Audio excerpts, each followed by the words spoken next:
मैं doctor Shikha Agrawal, associate professor, government college Sujangarh, BA part third के सभी विद्यार्थियों का ऑनलाइन क्लास में स्वागत है। आज की क्लास में हम यूएनओ की आर्थिक और सामाजिक परिषद के बारे में पढ़ेंगे। ये माना गया कि अंतर्राष्ट्रीय शांति केवल राजनीतिक विवादों के समाधान पर ही निर्भर नहीं करती, बल्कि अंतर्राष्ट्रीय स्तर पर आर्थिक, सामाजिक और उनसे संबंधित अन्य समस्याओं के उचित प्रभावपूर्ण रूप से समाधान पर भी निर्भर करती है। राजनीतिक स्थिरता के अलावा सामाजिक स्थिरता और आर्थिक संतोष भी अंतर्राष्ट्रीय शांति और सुरक्षा की स्थापना के लिए आवश्यक है। जैसा कि फैनविक ने कहा, महासभा के अधीनस्थ एवं उसके कार्यों को उसके प्रतिनिधि के रूप में संपन्न करने वाली संस्था आर्थिक और सामाजिक परिषद है और इलेस के अनुसार आर्थिक और सामाजिक समस्याएं युद्ध के अंतर्निहित कारण हैं। इस परिषद के जो प्रमुख उद्देश्य हैं, पहला उद्देश्य है विभिन्न राष्ट्रों के बीच शांति और मैत्रीपूर्ण संबंध स्थापित करने के लिए स्थायित्व और श्रेष्ठ जीवन स्तर अनिवार्य है और इसे प्राप्त करने के लिए इस परिषद को बनाया गया। दूसरा है उच्च जीवन स्तर, पूर्ण रोजगार और आर्थिक तथा सामाजिक प्रगति और विकास की परिस्थितियां उत्पन्न करने का प्रयास करना। तीसरा है संयुक्त राष्ट्र संघ आर्थिक, सामाजिक और स्वास्थ्य संबंधी अंतर्राष्ट्रीय समस्याओं के समाधान का प्रयास करेगा और मानव अधिकारों और मूल स्वतंत्रता की रक्षा और उनके सम्मान के प्रति भावना उत्पन्न करने का प्रयास करेगा। इसका जो संगठन है वो प्रारंभ में 18 सदस्य मूल रूप से इसके थे। 1966 में इसके चार्टर में एक संशोधन हुआ और उसके बाद ये सदस्य संख्या 18 से बढ़ाकर 27 कर दी गई और उसके बाद में अनुच्छेद 61 का एक बार फिर से संशोधन हुआ और इसके अनुसार परिषद के सदस्यों की संख्या 54 हो गई। ये एक स्थायी संस्था है और इसके 1/3 सदस्य प्रतिवर्ष पदमुक्त होते रहते हैं। इस प्रकार प्रत्येक सदस्य का जो कार्यकाल है वो 3 वर्ष का होता है, परंतु अवकाश ग्रहण करने वाला सदस्य तुरंत फिर से निर्वाचित हो सकता है। इस परिषद का जो प्रत्येक सदस्य है, सदस्य राज्य है, उसका एक प्रतिनिधि होता है। हालांकि कोई स्थायी सदस्यता का इसका नियम नहीं है, उसके बावजूद भी जो 5 बड़ी महाशक्तियां हैं वो इसके सदस्य के रूप में निर्वाचित रहती हैं। संयुक्त राष्ट्र संघ की किसी भी सदस्य को बिना मतदान के ये अपने विचार विमर्श के लिए आमंत्रित कर सकते हैं और ऐसा सदस्य हो सकता है जिसे किसी विषय की विशेष चिंता हो या वो उससे जुड़ा हुआ हो।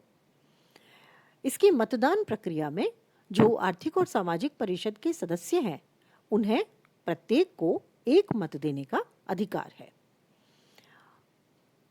परिषद में प्रत्येक निर्वाचित राज्य का एक सदस्य बैठक में भाग ले सकता है और जो उसमें निर्णय है वो उपस्थित और मतदान में भाग लेने वाले सदस्यों के साधारण बहुमत द्वारा लिया जाता है। इसके सदस्य 1 साल के लिए अपने सदस्य राज्यों में से ही एक सभापति का निर्वाचन करते हैं। इसकी बैठक हर वर्ष 5 सप्ताह के लिए आयोजित होती है और ये बारी बारी से न्यूयॉर्क और जिनेवा में होती है। अब आते हैं इसके कार्य और शक्तियों पर। चार्टर के अनुसार जो इसके प्रमुख कार्य और शक्तियां हैं उनको हम लोग देखेंगे। सबसे पहला कार्य है अंतर्राष्ट्रीय आर्थिक, सामाजिक, सांस्कृतिक और शैक्षिक तथा स्वास्थ्य संबंधित मामलों पर यह अध्ययन करती है और इस विषय की रिपोर्ट महासभा और अन्य को करती है। मानवीय अधिकारों और मौलिक स्वतंत्रताओं के आदर के प्रति आदर और उसे लागू करने के लिए संस्तुति प्रस्तुत करती है। तीसरा है ये अपनी क्षमता के अंतर्गत आने वाले विषयों से संबंधित अभिसमयों के आलेखों को महासभा को प्रेषित करती है। चौथा कार्य है विभिन्न विषयों से संबंधित मामलों पर यह सम्मेलन बुला सकती है।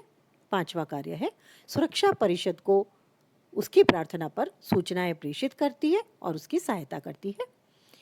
छठा कार्य है महासभा की संस्तुतियों के पालन के लिए वो सभी कार्य संपादित करती है जो इसकी कार्यक्षेत्र में आते हैं। 7वां कार्य है महासभा के अनुमोदन से आर्थिक और सामाजिक परिषद के सदस्यों और विशिष्ट एजेंसियों की प्रार्थना पर उन्हें अपनी सेवाएं देती है।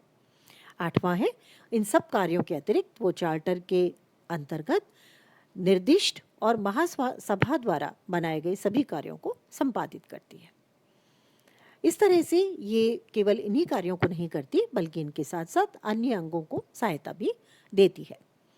अनुच्छेद 65 के अनुसार ये महासभा की सिफारिशों के क्रियान्वयन के संबंध में ऐसे कार्य करती है जो उसके अधिकार में आते हो और दूसरे सभी कार्यों को भी कर सकती है जो महासभा द्वारा उसे सौंपे गए हों।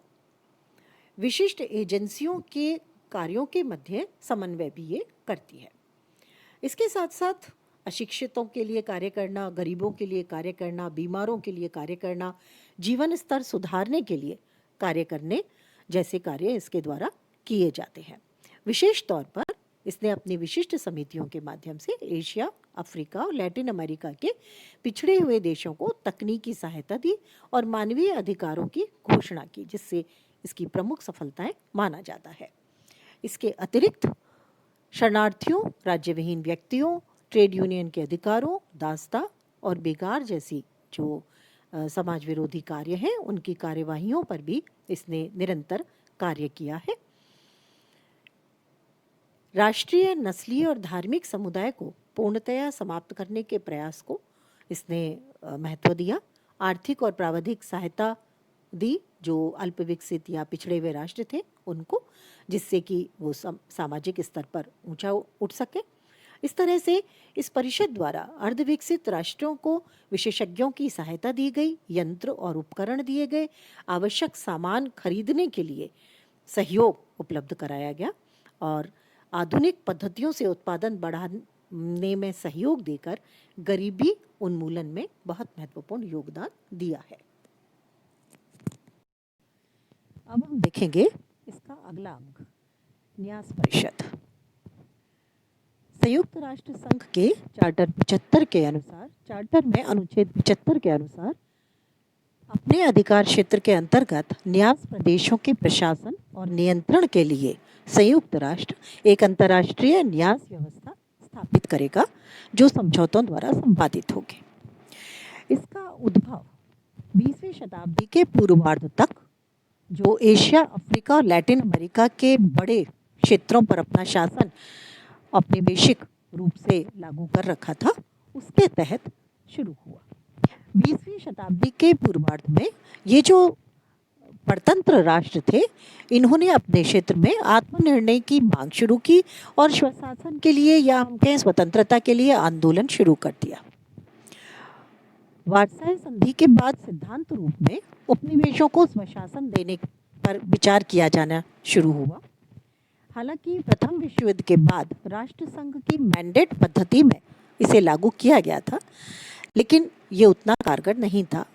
द्वितीय विश्व युद्ध जब चल रहा था उसी समय ये विचार फिर से सामने आया और जहां पश्चिमी यूरोप के ज़्यादातर एशियाई उपनिवेशों पर जापान ने अधिकार कर लिया था और पूर्वी एशिया और प्रशांत महासागर में उसने जीत हासिल कर ली थी, इससे संयुक्त राज्य अमेरिका बहुत परेशान हो गया था और वहीं दूसरी ओर एशिया के ज़्यादातर देशों में स्वतंत्रता के लिए आंदोलन चल रहा था। तो ऐसी स्थिति में अपनी शक्ति को बनाए रखने के लिए अमेरिका ने इन परतंत्र राष्ट्रों को स्वाधीनता का आश्वासन देना जरूरी समझा और अमेरिकी राष्ट्रपति रूजवेल्ट ने इन देशों के आत्मनिर्णय के अधिकार का समर्थन किया और उसी समय अमेरिकी प्रारूप में 14 जुलाई 1943 को इसका जो मूल ढांचा था वो एक तरह से प्रकाशित हो चुका था। इस प्रारूप के अनुच्छेद 12 में कहा गया था कि ऐसे पराधीन क्षेत्र जहाँ के लोग अभी पूरी तरह स्वशासन प्राप्त नहीं कर सके हैं, न्यास पद्धति का सिद्धांत वहाँ लागू किया जाएगा, जिसके अंतर्गत स्थानीय लोगों के हितों को सर्वोपरि मानकर उन्हें अंतर्राष्ट्रीय संरक्षण में रखा जाएगा। इस पद्धति का अंतिम उद्देश्य ये होगा कि इन पराधीन क्षेत्रों के लोग राजनीतिक परिपक्वता प्राप्त कर सकेंगे और आगे चलकर अपने अपने क्षेत्रों का शासन भार स्वयं ग्रहण करेंगे। तो एक तरह से जो पराधीन राष्ट्र थे उनको संबल देने के लिए और उनको राजनीतिक रूप से स्थापित करने के लिए इस पद्धति को लाने की बात शुरू हुई थी। न्यास परिषद के उद्देश्य। चार्टर के अनुसार इसके 4 उद्देश्य प्रमुख तौर पर रखे गए। पहला था अंतर्राष्ट्रीय शांति और सुरक्षा को बढ़ाना। दूसरा था इन देशों के लोगों की राजनीतिक, आर्थिक, सामाजिक और शिक्षा संबंधी उन्नति में सहयोग देना। स्वशासन या स्वतंत्रता के क्रमिक विकास में सहायता देना, जिससे ये ऊपर उठ सके। तीसरा है जाति, लिंग, भाषा और धर्म के भेदभाव के बिना सबके लिए मानवीय अधिकार और मूल स्वतंत्रताओं के प्रति आस्था बढ़ाना और उनमें ये भाव जागृत करना कि संसार के सभी लोग एक दूसरे पर निर्भर हैं। और चौथा उद्देश्य रखा गया सामाजिक और आर्थिक तथा वाणिज्यिक संबंधी मामलों में संयुक्त राष्ट्र संघ के सब सदस्यों के और उनके नागरिकों के प्रति समानता के व्यवहार का विश्वास दिलाना। ये अध्याय 2 प्रकार के क्षेत्रों के लिए न्यास प्रणाली की व्यवस्था करता है। पहला है ब्रिटेन, फ्रांस और हॉलैंड आदि जो पश्चिमी देश थे, उनके साम्राज्य में जो देश आते थे। और दूसरा है न्यास प्रदेश। ये 3 प्रकार के थे। पहला है उस समय राष्ट्रसंघ के अधीन जो मैंडेट व्यवस्था में रखे गए थे। दूसरा आता है जिन क्षेत्रों को द्वितीय विश्व युद्ध के परिणाम स्वरूप शत्रु देशों से अलग किया गया था। और तीसरा उन राज्यों द्वारा स्वेच्छा से इस व्यवस्था के अधीन रखे गए क्षेत्र जिन पर उनके प्रशासक का उत्तरदायित्व था। न्यास व्यवस्था के प्रारंभ में 11 प्रदेश इसके अंतर्गत रखे गए थे। इसके संगठन के बारे में बात करते हैं हम। इसका संगठन इस प्रकार से है। पहला, जिन राष्ट्रों को न्यास का भार सौंपा गया ऐसे राज्यों में ऑस्ट्रेलिया, न्यूजीलैंड, अमेरिका और ब्रिटेन रखे गए। दूसरा है सुरक्षा परिषद के स्थायी सदस्य जिनके शासन में कोई न्यास क्षेत्र नहीं है, लेकिन ऐसे राज्य चीन, फ्रांस और सोवियत संघ है। उतने दूसरे सदस्य जितने न्यासीय प्रदेशों का शासन प्रबंध चलाने वाले और न चलाने वाले देशों के बीच समान विभाजन के लिए पर्याप्त हों। ऐसे सदस्यों का निर्वाचन महासभा द्वारा 3 वर्ष के लिए होता है। निर्वाचित सदस्य अपनी अवधि समाप्त होने के तुरंत बाद फिर से निर्वाचित हो सकते हैं। ये व्यवस्था इसमें की गई है। हालांकि न्यास परिषद का कार्य अब पूर्ण हो चुका है लगभग, और इसलिए इसकी सदस्य संख्या घट गई है। अब इसमें सुरक्षा परिषद के 5 स्थायी सदस्य हैं। इसकी बैठक कहीं भी की जा सकती है। इस तरह की इसकी प्रक्रिया के नियमों में संशोधन कर लिया गया है। इसके कार्य जो हैं, पहला कार्य है न्यासीय प्रदेशों की जनता की राजनीतिक, आर्थिक, सामाजिक और शिक्षा संबंधी प्रगति के बारे में सूची तैयार करना और उसके आधार पर शासन प्रबंध चलाने वाली संस्थाएं वार्षिक रिपोर्ट भेजती हैं। दूसरा है इन प्रशासनिक सत्ताओं से प्राप्त रिपोर्टों की जांच करना, उस पर विचार करना। तीसरा है इन सत्ताओं से परामर्श के बाद प्रार्थना पत्रों पर विचार करना और निरीक्षण के लिए न्यासीय प्रदेशों का दौरा करना। और अगला है न्यास परिषद में निर्णय साधारण बहुमत से होते हैं और प्रत्येक सदस्य का एक ही वोट होता है। इसके अध्यक्ष का चुनाव भी ये स्वयं करती है, अपने नियम भी स्वयं बनाती है। वर्ष में 2 बार इसके अधिवेशन होते हैं, पहला जून के अंतिम भाग में और दूसरा नवंबर के उत्तरार्ध में। विशेष अधिवेशन इसका बुलाया जा सकता है। लेकिन न्यास परिषद के मामले में एक बहुत अच्छी बात है और ये कहा जा सकता है कि इसने अपने उद्देश्यों में बहुत सफलता प्राप्त की है। प्लेनो और रिक्स जैसे विचारक का कहना है कि अपनी सफलताओं के कारण न्यास परिषद को विलोपन का सामना करना पड़ रहा है।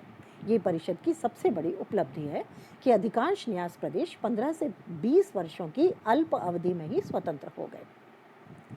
और नवंबर 1994 में सुरक्षा परिषद ने 11 न्यासिता क्षेत्रों में से अंतिम क्षेत्र के साथ न्यासिता संबंधी समझौते को समाप्त कर दिया, जिसके अंतर्गत अमेरिका द्वारा प्रशासित प्रशांत द्वीप पलाऊ का न्यासिता क्षेत्र उससे अलग हो गया और पलाऊ के स्वतंत्र होने के बाद ही न्यास परिषद का कार्य लगभग समाप्त हो गया। तो इस तरह इसका जो कार्य है वो एक तरह से खत्म हो गया और अब ये एक औपचारिक रूप से इसकी अंग है।